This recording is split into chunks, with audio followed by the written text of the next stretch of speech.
నమస్కారం ఈటీవీ 360కి స్వాగతం. ముందుగా ప్రధానాంశాలు. ఖమ్మంలో వరద తగ్గిన వీడని బురద, సర్వం కోల్పోయామంటూ బాధితుల ఆక్రందన.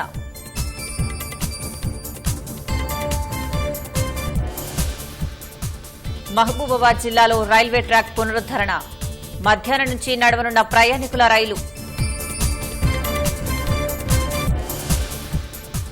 విజయవాడలో 4వ రోజు ముంపులోనే వరద బాధితులు, ఉధృతి తగ్గిన వీడని వరద, ముమ్మరంగా సహాయక చర్యలు.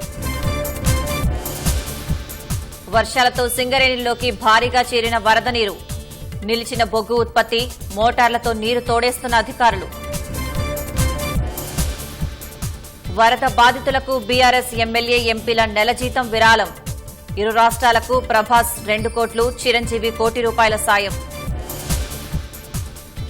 ములుగులో 500 ఎకరాల్లో నేల కొరిగిన వృక్షాలు, చెట్లు కూలడంపై విచారణకు ఆదేశించిన మంత్రి సీతక్క.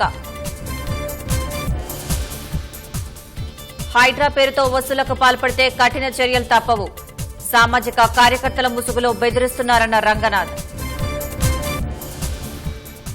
బ్రూనై సుల్తాన్తో ప్రధాని మోదీ ద్వైపాక్షిక చర్చలు, బంధం మరింత బలోపేతం చేసుకోవాలని నిర్ణయం.